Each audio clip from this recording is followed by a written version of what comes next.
আচ্ছা, একটু খেয়াল করে দেখি আমরা লসাগু কাকে বলছে। দেখো, দুই বা ততোধিক সংখ্যার সাধারণ গুণিতকগুলোর মধ্যে সব থেকে ছোট যেটা, সেটাই হচ্ছে কমন যেগুলো আছে তার মধ্যে সব থেকে ছোট যেটা, সেটাই হচ্ছে কি লসাগু। একটু আমরা প্রমাণ দেখে ফেলি কিভাবে হয়। আমরা গতদিন কি দেখছিলাম যে 3 এবং 6 বা 4-এর সাধারণ গুণিতকগুলো কি কি হয়। 3-এর গুণিতক কি কি কে বলতে পারবা? কি কি কে বলতে পারবা? 3-এর গুণিতকগুলো কি কি? একটা 3, 6, 9, 12, তারপর 15, তারপর 18, তারপরে 21, তারপরে আরো আছে এরকম। তার মানে আমরা বুঝতে পারলাম যে গুণিতক মানে কি নামতার মতো না। খেয়াল করে দেখো, 3 1 3, 3 2 6, 3 3 9, 3 4 12, 3 5 15, 3 6 18, 3 7 21, 3 3 8 24, 3 9 27, 3 10 30, তারপর 3 11 33, 3 12 36, এভাবে চলতে থাকবে, তাই না? আচ্ছা, এবার যদি আমাকে বলা হয় 6 এর গুণিতক কি কি, কে বলতে পারবা? 6 এর গুণিতক বলো তো। 6 কে 6, 6 দুগুণে 12, 3 6 18, 24, 30, 36, আর এরকম হতে পারে। তাহলে আমাদের এইখানে কি ছিল? সাধারণ গুণিতকগুলোর মধ্যে সব থেকে ছোট যেটা কমন মিল, সবচেয়ে ছোট কমন মিল কোনটা বলো তো? সবচেয়ে ছোট কমন মিল কোনটা? সবচেয়ে ছোট কমন মিল কোনটা?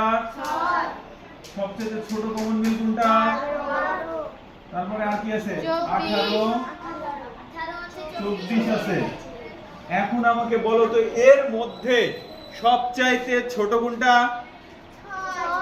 সবচাইতে ছোট হচ্ছে আমার 6। তাহলে লসাগু কত হবে? লসাগু কত হবে? 6। বুঝা গেছে? এবার মনে করো আরো একটা দেওয়া আছে, এখানে 4ও দেওয়া আছে। 4 এর গুণিতকগুলো কি হবে? তাহলে 4 এর কি কি হবে বলো তো?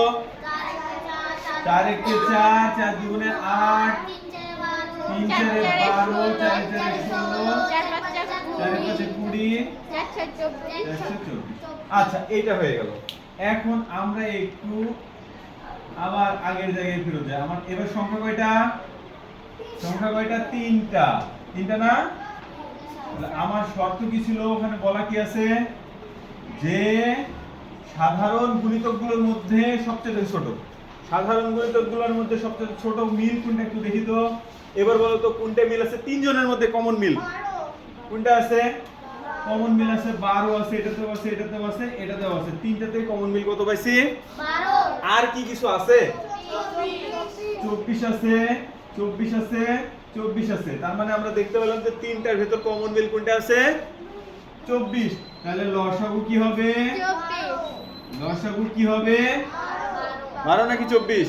12। কেন 12 হবে? কারণ এই যে বলে দিয়েছি যে সব থেকে ছোট। কি বলে দিয়েছি? সব থেকে ছোট। তাহলে ছোট কোনটা? 12। লসাগু কত? 12। ক্লিয়ার? বুঝা গেছে? ক্লিয়ার? যে তারা যে আমাদেরকে বলেছিল দুই বা ততোধিক সংখ্যার সাধারণ গুণিতকগুলোর মধ্যে সবথেকে ছোট সংখ্যাকে লসাগু বলে, তাহলে সবথেকে ছোট সংখ্যাই তোমার লসাগু হলো। বুঝা গেছে কি? আমরা প্রমাণ কি দেখতে পেলাম? ওকে, ক্লিয়ার?